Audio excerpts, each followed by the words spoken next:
Hey, y'all. Welcome to the Reckless Optimist podcast. My name is Megan. I'm a family nurse practitioner with a deep passion for mental health. On this show, we showcase guests who have shown tenacity, grit, mental strength, and who embody the word resilience. A quick disclaimer before we start. This show is not a substitute for mental diagnosis or treatment. We do recommend that if you're struggling with your own emotional well-being, you see a mental health provider. I'm so excited that you guys are here. Let's get into it. Hey, everyone. Today on the podcast, we have Jake. Jake is coming in from Portsmouth, United Kingdom. I love having these across the pond guests because I learned so much about geography and about the culture over there. I also love how this podcast and this work has connected me to all corners of the world. Truly is special. His story is really interesting. You know, he's a young person in recovery. He got sober at 22 years old. He's about 2.5 years sober now. He was this kind of party boy going to football games in, United Kingdom, all the way in Scotland. And he ultimately went on a solo trip to Bali to find himself and totally transformed his life. And the work that he's doing now is so cool. He's an alcohol and drug addiction coach, and he's a therapist. He works with clients to help transform their lives. So I know you guys are going to love this story. Let's get into it. We're so excited that you're here. Please tell the listeners where you're coming in from. So I'm coming in from Portsmouth in England in the United Kingdom. I love it. I know before we jumped on, Jake was giving me a lesson in geography about what the United Kingdom was, how it was different from England. And I've learned so much in the last 5 minutes. So that's been fun. So me and Jake know each other through the online sober community. Followed you. You have a lot of really cool content about your story, but I actually don't know your full story. So I'm super excited to hear everything. You are an addiction and recovery coach. Is that correct? Correct. Yeah. So I'm a cognitive hypnotherapist and then also a addiction and recovery coach as well. How many years sober are you? 2 years and 3 or 4 months now. So Okay. yeah, still like fairly early, but it's definitely going to be a lifetime thing, so. Yeah. Awesome. So we're going to start our episode out with a quote like we do each time. And the quote for your episode is from a book called The 4 Agreements. Have you read that book? Never. Okay, add it to your list if you're into personal development books. I actually got this book as a gift from my friend Jessica. My 40th birthday, she gave me this book and it's amazing. It kind of is like a practical code for life. It goes into how to have happiness. So basically a personal code of conduct, happiness, communication, freedom. And the quote just stopped me when I read this quote. I was like, this is a quote I need to embed in my brain and remember. So it goes, go inside and listen to your body because your own body will never lie to you. Your mind will play tricks, but the way you feel in your heart, in your guts is the truth. What does this quote make you feel? Yeah, so that's actually, it links nicely to the work that I do really, because I have like a somatic and a cognitive approach. So I'll work with some clients that on the cognitive side of things, but also some clients on the somatic. So there tends to only be one feeling associated to an addiction or trauma or whatever we want to talk about. But the mind can play games. It's like a virtual reality kind of cinema, right? So I think that it's actually a really good quote because it tells you to focus on that one particular feeling rather than the 65,000 thoughts that we experience every day. Yeah, absolutely. That was really well said. For me, the quote, it makes me feel about intuition, right? And I think intuition is one of the gifts we get back in recovery because we've numbed it for so long. And also when I hear this quote, I think about the girl that was screaming. Her body was screaming at her when she was in active addiction. I was throwing up blood. I was having panic attacks, impending doom. I was in fight or flight all the time. And my body was telling me stop. The paradox of it all is that the only way I could feel better was to drink again, but the alcohol is what was causing those symptoms, So it's so hard to get out of that cycle. But that's why we do the work that me and you do, is to help people get out of that cycle. So, very profound quote and book. Well, I'm so excited to get into your story. So wherever you feel comfortable, just take us back. Yeah, sure. So I'll go back to where it began really. So growing up in school, I kind of did the typical like smoking weed and like smoking cigarettes and stuff like that at school. And I remember actually being excluded. I don't know if it's called the same thing in America, but kind of where you get like a week off school, but it's actually a punishment. It's not like a reward.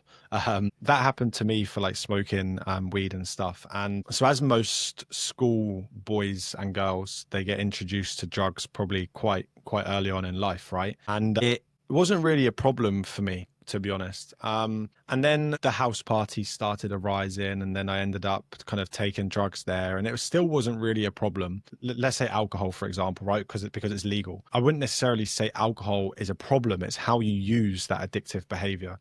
So it's kind of similar with that, even though the substances were illegal, but I wasn't using it for anything other than to have a good time, and I wasn't using it to avoid or to numb or to do anything else other than to just kind of fit in. I suppose that's still a problem, right? But and then I'd go to football. So I support Portsmouth Football Club. So I don't know if anyone is soccer in the US, right? So I used to go to a lot of football away days. For context, the football scene in England is very big, and you follow your team up and down the country. Like I remember going to the furthest point in the UK, which is someplace in Scotland, and it was about a 10-hour coach journey. So 10 hours there, 10 hours back. It was a long day. It was a long travel. And with that, you get up at 4, 5 in the morning, get on the coach, and the first thing that you do is get the beer out and get the cider out, and it's just a massive sesh for hours and hours and hours. And that's where I was introduced to it more so than like school and stuff like that. And I had this one friend that we always used to go to all the games with. There's some pictures of me up on the wall here. And me and him used to go to all of the games together. And we always used to do the drinking and stuff like that. And we never saw it was a problem ever. It was like a weekend thing. It wasn't really a problem. We'd do it with the boys, and it wasn't really an issue. And then that continued for a good few years. And where it really got bad is when I split up with my ex-girlfriend, and my way to process my emotions then, well, I didn't even process them at all. It was avoiding them. It was numbing them. It was ringing my friend up who I went to the football with and saying, right, let's go out. And it was a very vicious cycle that I was living in for, it must have been at least 3 years, constant going out, getting on it, going to the pub on the weekends. I was also working in a job that I absolutely hated as well. So I was doing carpentry back then. So it's kind of like woodwork. And I felt so disconnected. I was living paycheck to paycheck. I would wake up. I would absolutely hate the work that I was doing. I didn't really enjoy the aspect of it, like in the trade and stuff. And it was just all disconnected. I just felt so disconnected. And my idea of fun on the weekend was to go to the pub and to just live that life on repeat week after week. And it got to a point where I've even got pictures on my Instagram of like me lying in bed, like crying my eyes out. Like, I don't know what is wrong with me. I know something is wrong, but I don't know what. And I don't even know how to get out of this, and I don't even know where to begin. Even a few years ago, I don't know if it was because I wasn't looking in the right places, but I didn't really see many sobriety pages or people like myself or you read in the word. Maybe the algorithm didn't show it to me because I wasn't interested in that. I'm not quite sure, but I just decided enough was enough. We can go into the detail about kind of what was going on in my life then, but it was mainly the breakup and me avoiding the difficult emotions. I think as a man as well, there's a big stigma around having to have your shit together and needing to show up and be okay, and to not cry and to not be sad and to hold it all in and all of that. But as I've now learned, actually repressed emotions just make them stronger, and you actually need to release them and to process them to actually let go. So I did the complete opposite of that, really, and I was just suppressing them for a long time. I was at a festival in Croatia. So there's a festival called Hideout Festival. So I went there. This was 2022, so 3 years ago. And I was with my friends, and as I'm sure you can imagine, it was drug fueled and it was boiling hot sun. It was July, prime summer in Croatia. Like, it was boiling hot, drinking these big jugs of like, I don't know, cocktails or whatever. No water, no food, no sleep.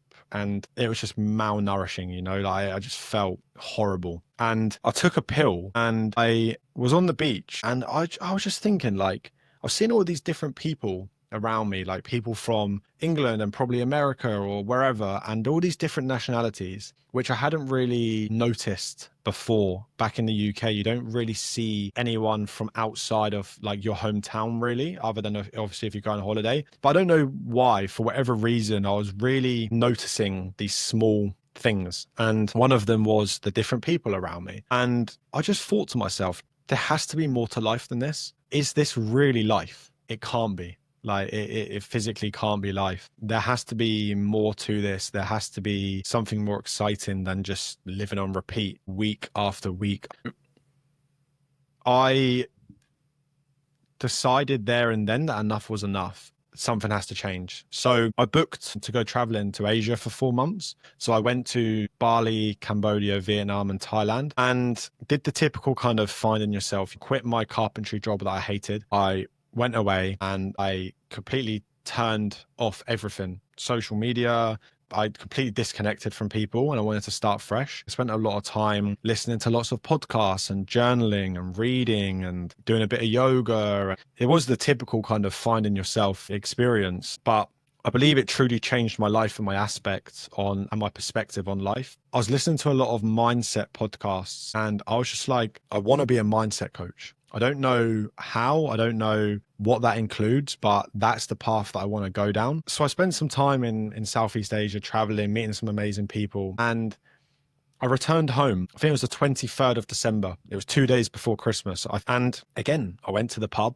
and I still got on it. I went to the pub drinking and I went back into the cycle. Like, I just had 4 months being sober and I'd gone back into my environment and I did it again. And it took 4 or 5 times for me to do it again. I had an online fitness coach at the time who's still actually my coach today. And I said to him, mate, do you know any mindset coaches? Anyone at all? And he pointed me in the direction of my current mentor now. I've been working with him for over 2 years now. And that was the changing point of my life. Like, from that first session, I knew that my life was changing.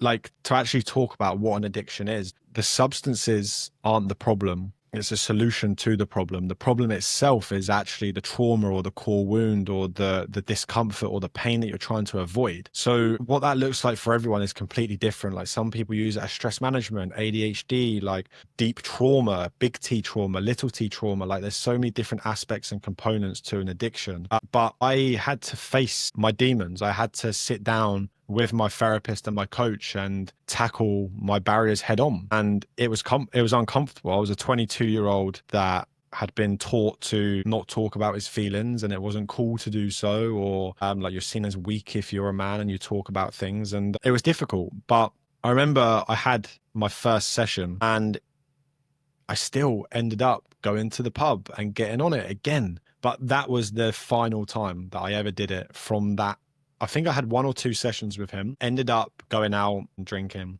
And then I remember writing in my journal, this is the final time. I can't remember word for word what it was, but it was something along the lines of, I'm never going to do this again. But yeah, and from that day, I've never touched it since. And obviously we can talk about kind of why I now do what I do. But yeah, that's a kind of snippet and a snapshot of the depths that I was in. Yes, I have lots of comments and questions.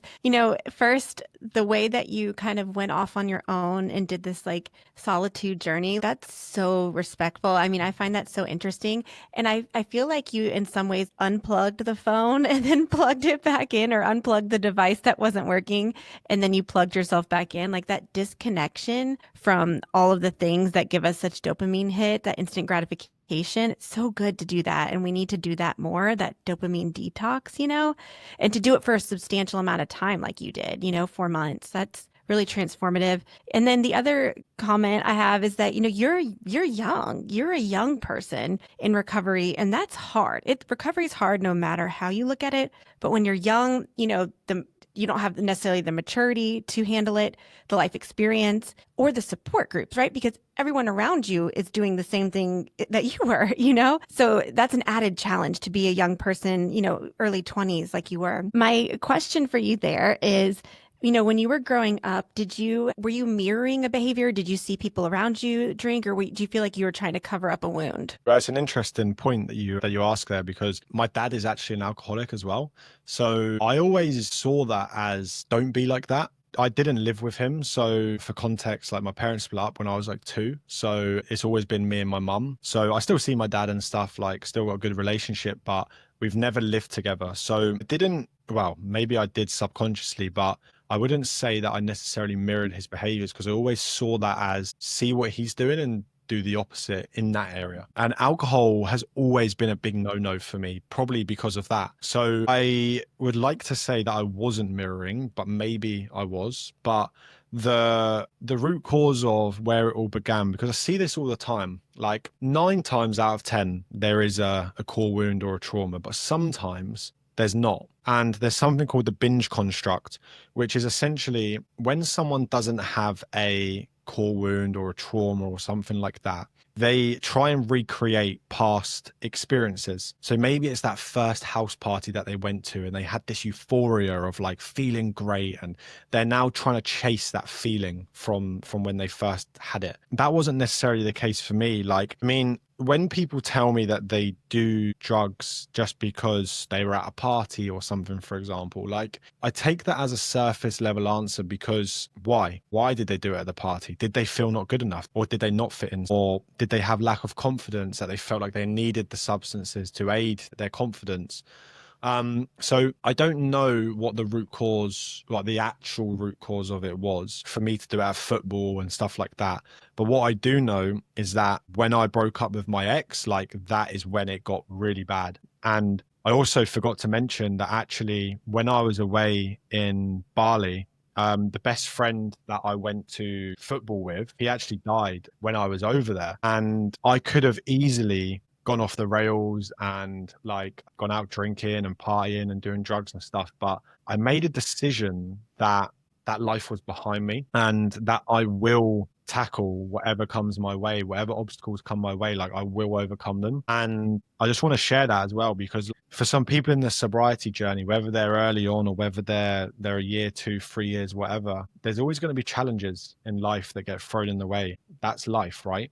But it's your perspective on those obstacles and those barriers that really matter most. And I saw that as a sign to actually sort my shit out, basically. This was a test from the universe to be like, right, your best mate's just died. What are you going to do about it? Are you either going to go down this path or this path? And the work that I do today is because of that. Like, is because of I've chosen this path and I'm making him proud, and that's the path that I've decided to go down. So yeah, the core wound was really the breakup and all of that as well. Yeah.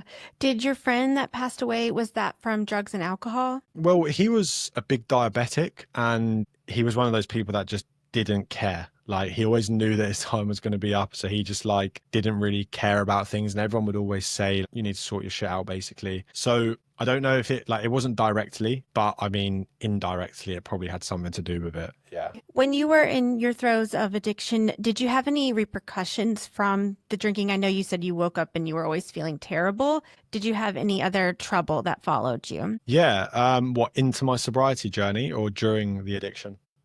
during the addiction? Yeah. Well, I ended up getting arrested at football. Ended up having a banning order, which is basically a warning. I'm going to give you, I sat down with the police and they were like, right, I'm going to give you this warning. If you do anything again, then you get banned from all football stadiums in England for 3 years. So it was kind of like one of those things. So there was that. I wouldn't say I was in debt, but I was definitely living on my overdraft, paycheck to paycheck. Like I was scraping the barrel. Like I would vividly remember like going into my overdraft a lot and essentially spending money that I didn't have. Sometimes I remember using my credit card for things and stuff like that as well. And I mean, the most important thing was myself and the relationships that I had with people. It had a big, big impact on my relationship with my mum. I was living at home and we'd end up arguing, and then it's just this constant cycle. And she was worried sick, like she's a nurse as well, so she kind of like knows like the situation. And I would say that was the biggest impact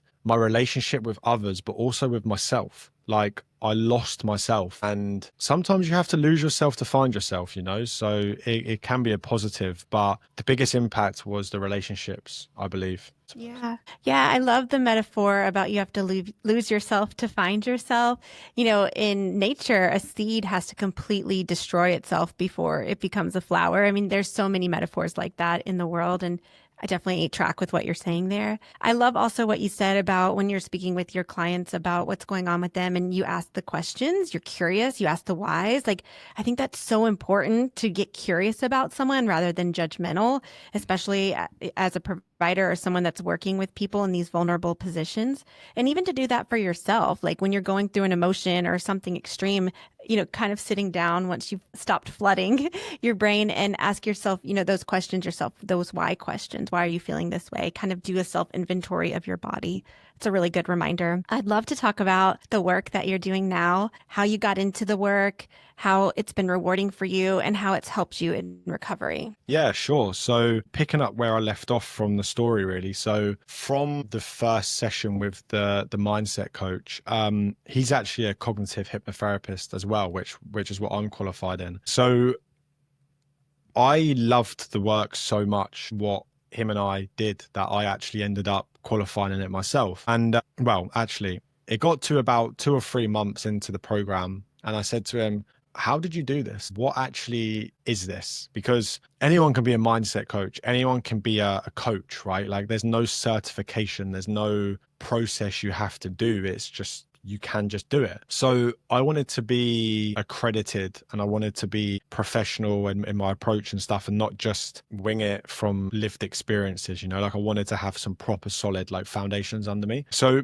there's an approach called cognitive hypnotherapy, which is essentially the trainer Trevor Sylvester in the UK. He essentially went to lots of different therapies. So we're trained in hypnotherapy, Ericksonian therapy, timeline therapy, gestalt therapy, CBT, positive psychology, all of these different therapies. He went to all of these different schools and essentially combined it into one approach. The reason why this approach is different to other therapies is that other therapies tend to be a very one-size-fits-all approach. If you come to me with anxiety, you get treated the same as Joe Bloggs down the road. Whereas this approach is meeting the client in their model of the world. So let's say that you're a very visual client, right? Like I'll adapt my language and my techniques and my interventions to suit you and your needs rather than a kind of hoping it sticks kind of thing. So that's how it all began. And that's kind of a little bit about what cognitive hypnotherapy is for the people that aren't quite aware. But it's very different to traditional hypnotherapy, which is a very kind of one size fits all approach, I'd say. Awesome. And so, how has this shaped your recovery moving forward? Yeah, well, people ask me, like, is it a challenge? But I don't want to sound like it was easy, but I've genuinely never had a problem since the day that from that very, very, very final day. It hasn't been hard because I've had a purpose and a vision that's been bigger than me the whole time. Like I think I stopped in like February 2023. From June 2023, I was training to be a therapist. So, and then that was a year training, and then I qualified, and then I've been running my own business.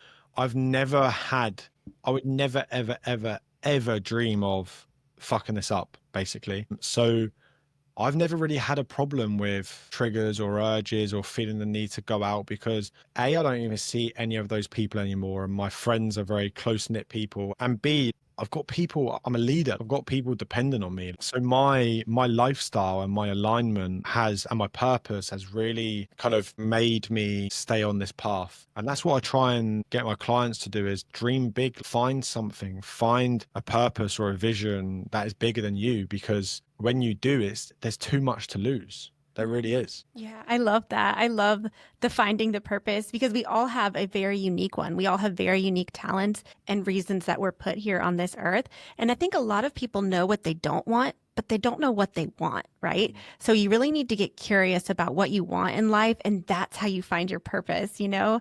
And then also kind of honing in on what skills you're good at and you're unique at that helps give you that advantage. And then I think what you're talking about too is you have held yourself accountable, right? So the work that you do holds you accountable.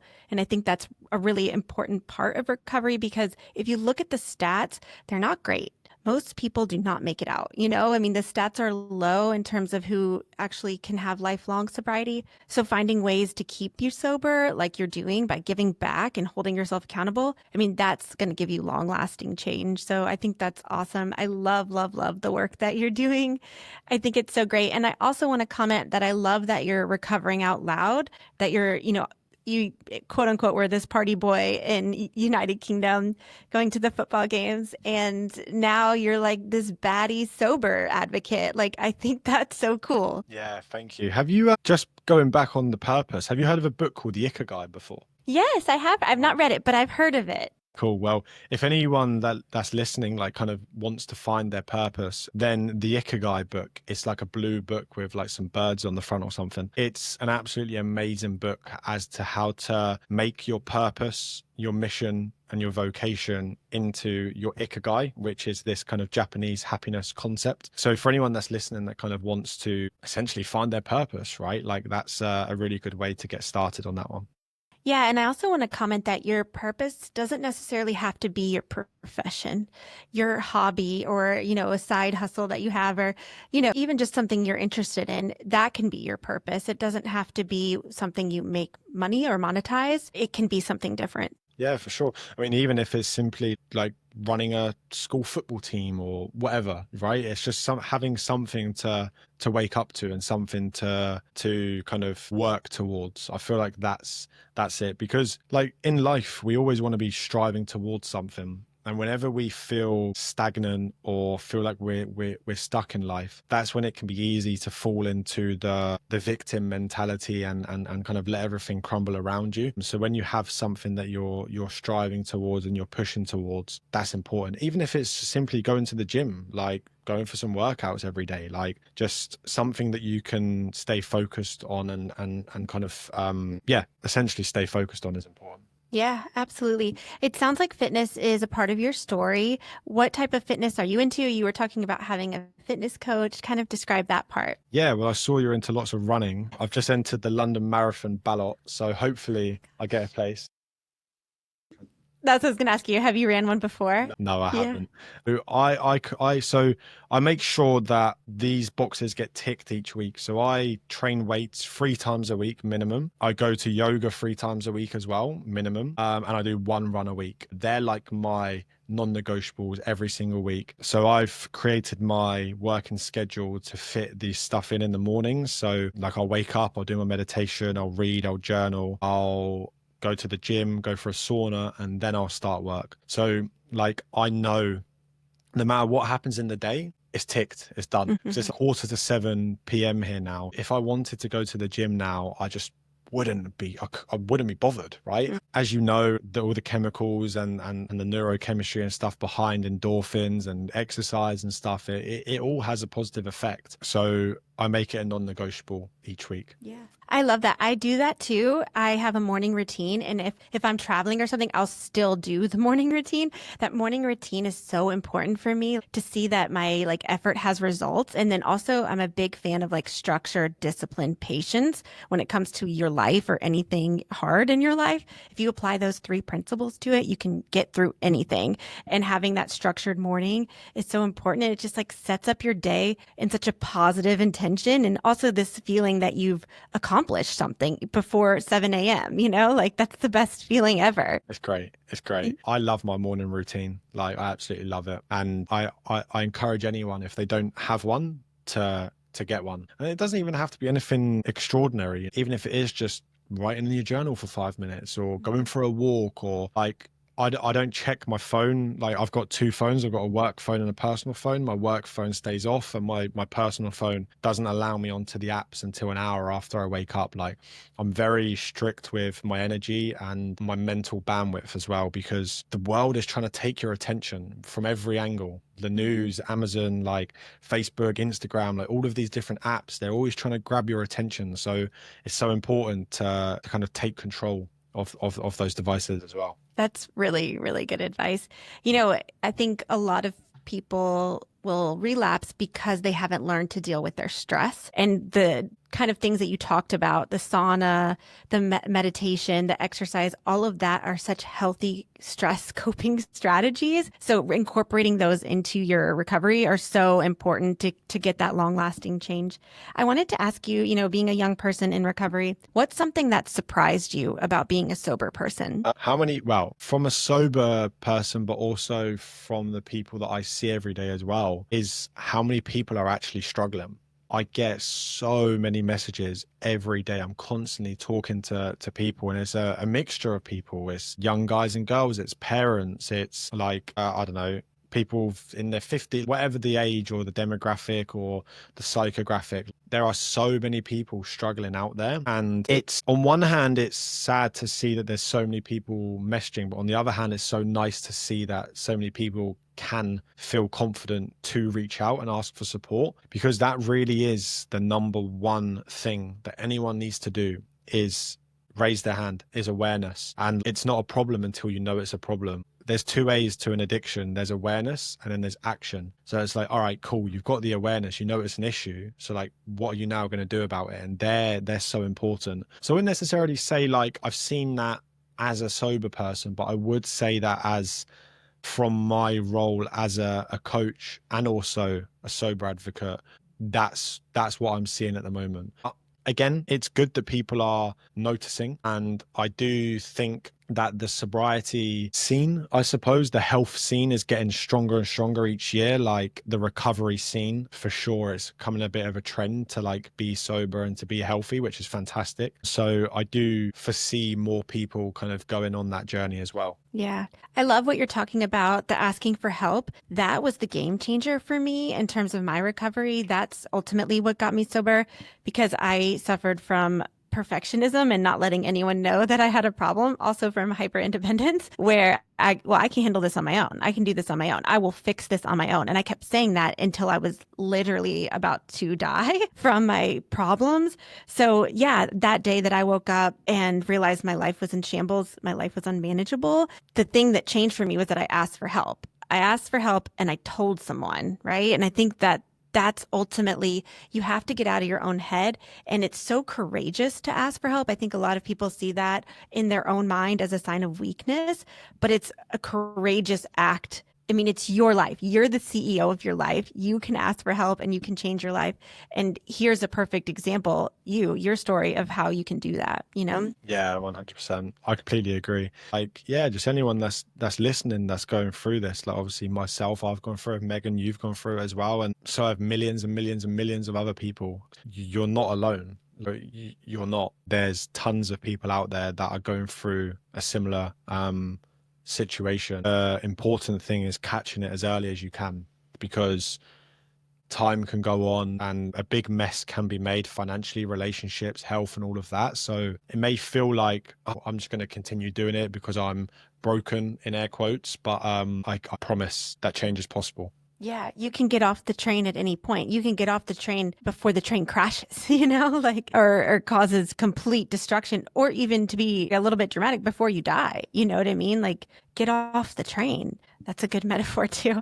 I wanted to ask you about your friendships that you had when you were kind of in that party phase of your life. Did you lose some friendships that you had? Yeah, but it was by choice. It was a conscious decision. I'm not going to sit here and say I didn't want to do it, or they got pulled away from me, or we were like, I decided I'm cutting you off. It was simple as that. I'm still in my hometown, so I see the people and they're still living the same life 3 years later. So I'm glad that I escaped when I did. I didn't really find it a difficult thing to do, really, because, and look, I'm sat here and I hope people don't think that I'm saying it's all easy, but I feel like the reason why it wasn't as hard for me is because I decided, right, my life's going to change. I'm to Southeast Asia for 4 months, so I wasn't around the people as much. I didn't get the text message when I come to the pub. I didn't get all of that, so that's why it was easier for me. But I still came home and I still went into the pubs and stuff like that. I mean, whenever I coach a client and they say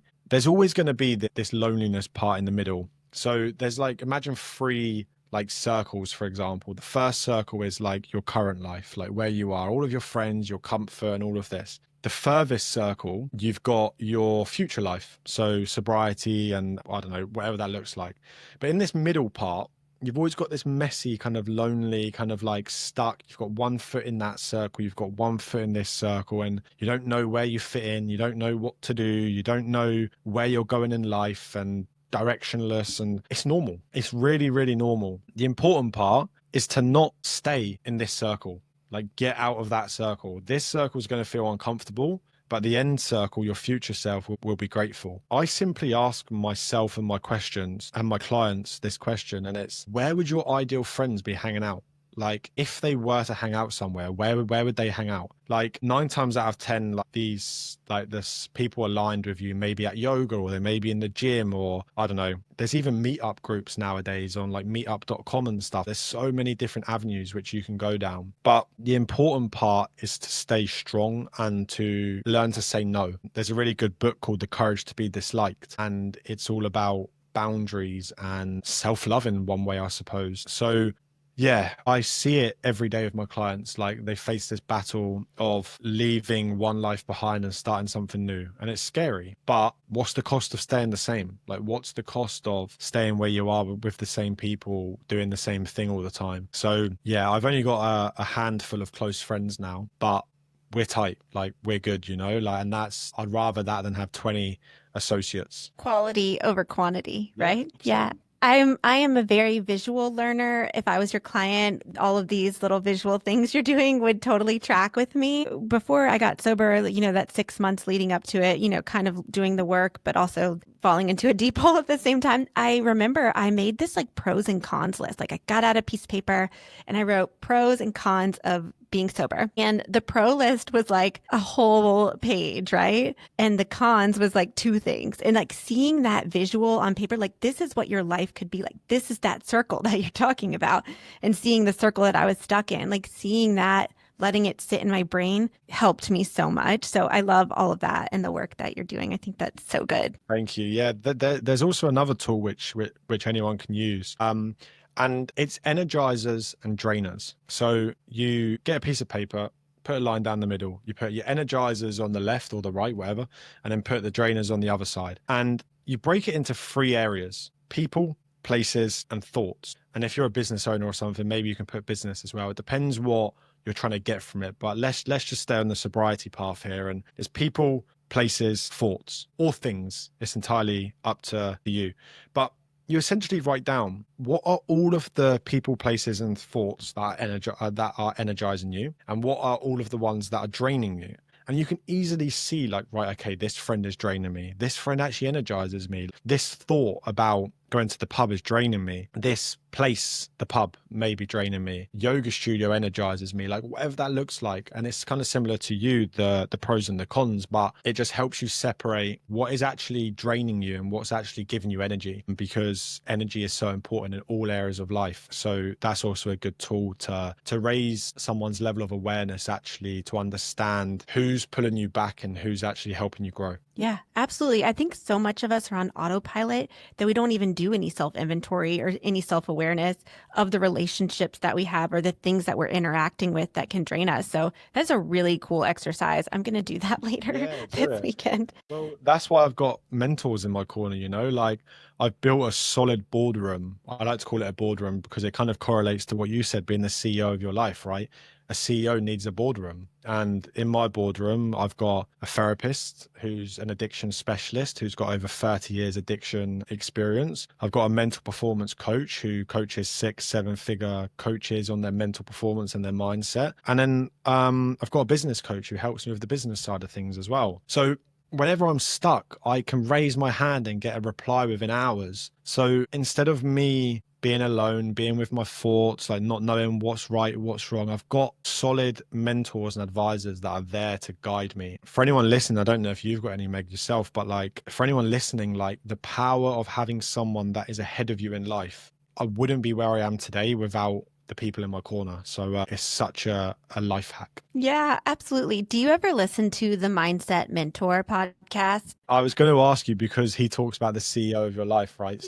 I Yeah, think well, so. and the other thing is that I was listening to one of his episodes, great podcast, highly recommend it to our listeners. He drops like 4 episodes a week, but he had one podcast of like, what are the life hacks? And like a lot of them were like, drink the water, exercise, meditate. But one of them was exactly what you just talked about, have a mentor. And that's something I really don't have in my life. And I've been like seeking that out. I really need to have a boardroom like you talked about. Like that is such good advice because some of the things we go through, we've never done them before. So having someone with that experience, I mean, it's transformative. 100%. Yeah. I genuinely wouldn't be where I am today without my mentors. And sometimes you rock up to a session and there's nothing to go, there's nothing to talk about. And that's cool as well. But they're there for when there's always a storm incoming, no matter what you are, who you are, where you are on your journey. There's always a storm around the corner. Do you have the people in your corner to help you weather the storm or not? Yeah, it's just crucial. It really, really is. And I also think going along with the mentor topic, it doesn't have to be the same mentors for your whole life. Your mentors can come ebb and flow depending on what's going on in your life. Oh, yeah, yeah. I mean, life, business, it all happens in seasons, right? So one season of your life may be building this big business. So you get a business coach, and then one season of your life may be sobriety. So you get a sobriety coach, and there's lots of different people out there to guide you for sure. Yeah. I love that. You have been amazing. You've really given some practical advice for listeners. I mean, you've lived it, right? You've lived it. And then, so your advice that you give is extremely genuine, because you've been in the trenches. So super awesome story. I can't thank you enough for sharing. We've made it to the lightning round of our episode. So I asked the same 5 questions to each guest. Are you ready for yours? I am indeed. And thank you for having me on as well, by the way. Absolutely. The first question is you're given 3 options. Would you shark dive, bungee jump, or skydive? You have to pick one. Yeah, I'd say skydive. I was looking at skydive the other day. So Oh my gosh, you got to do it. That'd be awesome. All right, number 2, you're in a simulation. Every time you walk into a room, the same song plays. What's your song? At the moment, it's Selling Sunsets for Somebody Else by Jack Johnston. I don't know if you've heard of it. Yeah, I think so. Jack Johnson, is that right? Yeah. I think he might be British. I'm not sure if you would have heard of him or not, but yeah. That's awesome. It sounds like a nice song. Yes. Number 3, what's your favorite Disney movie? Or if you don't watch Disney, your favorite movie? My favorite movie is Elf. Oh my God, I love Elf. Oh my God, I quote Elf all the time. Honestly, I want to be as happy as he is. I know. Well, we have theaters here, and they had a musical at Christmas, so I went and saw that. So that was fantastic as well. I mean, the humor is just next level. I love Will Ferrell so much. I actually met him. Shocker. No, I was at a restaurant in Atlanta called The Optimist, actually, and he was eating dinner and he was so lovely. I didn't want to annoy him, but I did walk over and say hello, and he was just such a gentleman. So really cool actor. Okay, number 4. Oh yeah, he probably wouldn't be there. Actually, the owner of Portsmouth Football Club was Michael Eisner, who was the CEO of Disney, and he brought Will Ferrell to the stadium a few years ago. So yeah, he has actually been here. That's so crazy. Where you live, is that a small town or a big town? Big. I don't know the population size, but it's a fairly big. It's where the naval ships and stuff leave for like the US, and it holds all the big naval ships and stuff. Cool, very cool. Number 4, what is something you're obsessed with? The mental performance, the mindset, the work, and changing lives ultimately. I love that. We need more people like that. Yeah, and that's not with that to sound cheesy or anything, but that is that is what I live and breathe. No, that's super admirable, honestly. All right, last question. What does freedom mean to you? This is a question I've been battling with for some time. And have you read the book, The Wealth Money Can't Buy? No, but I need to write all these books down that you've suggested. No, I'm just a bookworm. I'm just same. The Wealth Money Can't Buy is from Robin Sharma. And he coaches entrepreneurs, billionaires, and all of these top people in the world. And he talks about the 8 wealths of life. And money is one of them. But then you've got time, connection, adventure, craft, wellness, and there's a couple of others. And the point I'm trying to get at is like everyone thinks of freedom as I want to be a millionaire and never have to work a day in my life. But actually, freedom to me is being able to close the laptop whenever I want, to be able to travel wherever I want, to be able to live life without any restrictions or constraints. The finances don't really bother me as long as I'm earning a decent whack and I can go and do what I want when I want. Freedom to me is time, location, but also freedom of the mind, freedom of limitations of thoughts and beliefs and stuff like that as well. Yeah, absolutely. I want that for myself too. Still a work in progress. Well, neuroplasticity is on your side. Yeah, and we never lose it. We have neuroplasticity all the way until we die. So I can't thank you enough. Your story is really important for people to hear. I love, love, love the end of your story, like this part of the story. This is where I just come alive, hearing what you've been through, but the work that you're doing now and helping people, pouring that energy into what really matters. Like, that is the cool part to me. So thank you for sharing and thank you for the work that you do. No, thank you so much for having me on as well. I appreciate the invitation. I appreciate you taking time out of your day to chat. And yeah, for anyone that's listening, like just know that you're on the right path and this too shall pass. Where can people find you if they were interested in your services or following your page? Where's your website or Instagram? Yeah, so my website is www.thejakeoconnor.com. But mainly I kind of hang out on Instagram or LinkedIn. But my Instagram is at @thejakeoconnor_. And that's OR, not ER. Perfect. And I'll link everything to the podcast so people can find you. Cool. Thank you so much. All right. Thank you so much. Have a good weekend. Bye-bye. Bye.